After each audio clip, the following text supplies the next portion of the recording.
on, but stay within the Middle East.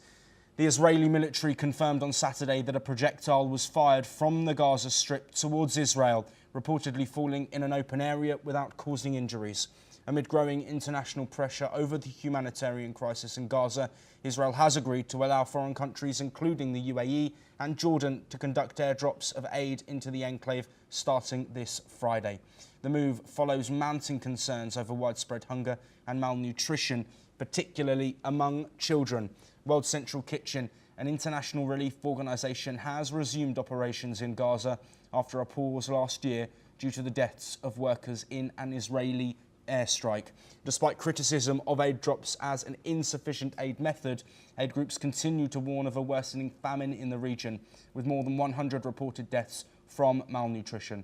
Calls for a ceasefire continue, with the UN Emergency Relief Coordinator Tom Fletcher urging immediate action.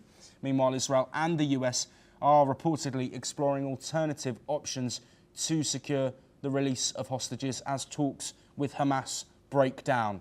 The humanitarian situation in Gaza continues to deteriorate as limited supplies have been allowed in. Well, Ali, thank you for holding on with us. There's multiple facets to these updates that we've had on the ongoing situation in Gaza. But let's first look at aid. Of course, currently the GHF, the Gaza Humanitarian Foundation, operating within the enclave. Several reports of deaths, potentially being over 1,000 for Palestinians trying to seek aid. There has been global pressure on easing aid restrictions. Israel now saying that aid will be allowed in by air, but questions being raised about quite how much aid will get in. And I also want to point out the fact that Israel have said they don't want aid to get into the wrong hands, but these aid drops won't be monitored. They will fall randomly. Of course, they can pick locations, but there's nothing stopping Hamas going and getting that aid. So what do you think Israel's intention is with this move? Joshua, the situation in Gaza is completely dire. So people are suffering from starvation and the famine. More than 100,000 of children, they are suffering from starvation. And the report on the ground, it's a terrible. About the GHF, every organization and government organization, international communities, international organization, they are criticizing their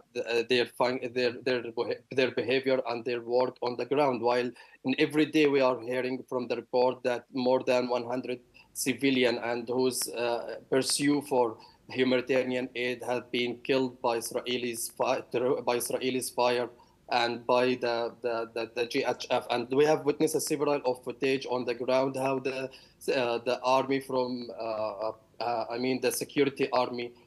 They are treating with a civilian. Yesterday, they are specified a day for a woman to gather and to collect a humanitarian aid. And they prohibited for the men to go to that area. Despite that, according to witness, women, they didn't obtain any single of humanitarian aid. And they have said that, according to report that leaked from Gaza, they are humiliated the people from their that place. Dropping the air, the humanitarian aid from the air, and we have witnessed that during the completely besieged from northern part of Gaza and Jordan, Egypt, and several of country conducted this operation, and several of people have been killed, and they consider it as the humiliation for the civilians in Gaza, and deeply criticized from United Nations, while several of people have been killed. I guess if they will go for this stage, they will increase the chaos in Gaza, and people will killing each other because they are starving. Anyone who will obtain or got a sack of flour, they will kill each other to take it. Make it a more chaos in the community and making complicated the situation more than it's ongoing now. So the thing says about Israel, as well as Israelis media, deeply lambasted the behavior of Benjamin Netanyahu and his government coalition. The day before yesterday, Benjamin Netanyahu, the Israeli Yes, Ali, sorry to interject. I'm conscious of how much time we have, and I do want to touch on diplomacy. Big, significant developments coming through overnight. The US and Israel withdrawing from talks, saying Hamas do not want a deal. What is needed internationally, potentially, or through mediators like Qatar and Egypt, in order to push Hamas towards a deal? We know that Steve Witkoff announced a 60-day ceasefire proposal.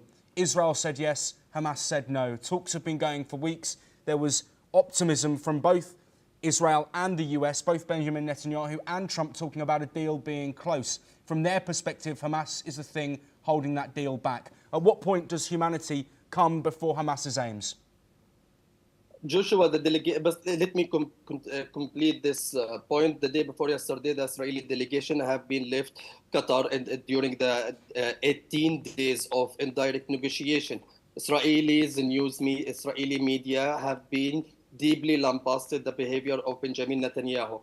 On the ground, Hamas has no power in Gaza, and we have witnessed that just only Izzeddin al-Qassam, the militant group of Hamas, have been conducted a many operations in Gaza.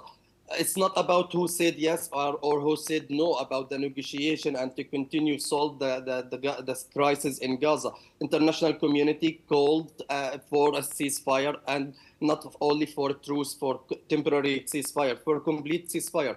And according to many observers, they consider that negotiation while the war in Gaza it's continuous. There is no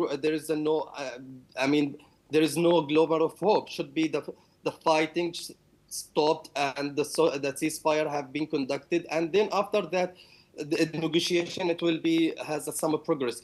The significant issue with Hamas, it was about the Israelis seizing several of area in Gaza, while Hamas asking Israel to withdraw from this area. This is a significant issue, according to many news reports. I guess the international community pressurized Israel for accepting the ceasefire and for releasing the whole captive from Gaza in one time. So this is make it more complicated.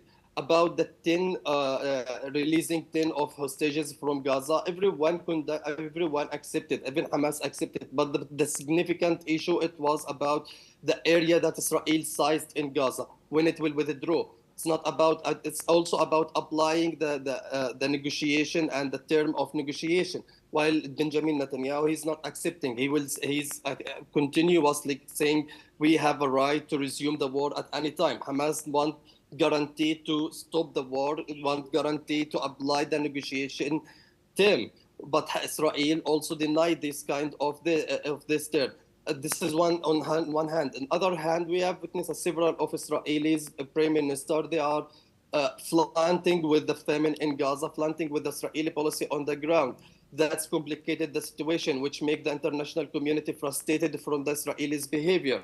Israelis community as well as they are taking the street to protest against the Benjamin Netanyahu policy. And then no one knows what happened. When the Benjamin Netanyahu, he left Israel to United Nations, and he considered that they are close to conduct, they are close to reach to the to ceasefire and to deal with Hamas. While after that, it was just only like a manipulating the international community and Israeli community as well as. That's what Israelis media also consider it. There is a deeply lambast for this behavior.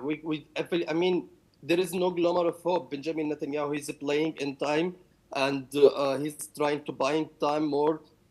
There is no, for no reason.